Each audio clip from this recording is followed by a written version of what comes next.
শুভ দুপুর বন্ধুরা, তোমাদের রান্না হয়ে গেছে, আমার রান্না হয়নি। আমি এখন রান্নাঘরে রান্না করতে এসেছি। সবে শাক ভাজা আর মাছ ভাজা বসিয়ে দিয়েছি, ঠিক আছে। আর তারপরে এটা করব, ওটা হয়ে গেলে এই যে ইলিশ মাছ এনেছি, কিছু সর্ষে বাটা দিয়ে ইলিশ মাছ হবে। আর ইলিশ মাছে প্রচুর কাটা, তো তাই শুভ খেতে পারে না। শুভর জন্য চিংড়ি মাছ এনেছি, চিংড়ি মাছ দিয়ে শুভর জন্য একটা তরকারি করে দেবো, পেঁয়াজ দিয়ে মাখা মাখা। কে কে খাবে? দুপুর বন্ধুরা, এই দেখো ভাত এখন দেখো আজকে আমি একটা নতুন জিনিস তৈরি করলাম। এটা কি বলো তো? এটা হচ্ছে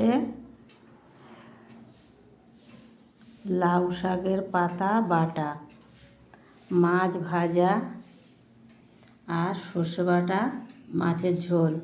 আজকে দুপুরের মেনুতে এই আছে। আর ডাঁটার তরকারি আর ডাল, ওটা এখনও করা হয়নি, করব ভাবছিলাম। ওইটা আর করব না, এই গরমের মধ্যে আর ভালো লাগছে না। আজকে দুপুরে এইটুকুই, আজকে দুপুরের মেনুতে এটুকুই আছে। যদি ভালো লাগে তোমাদের লাইক কমেন্ট করো।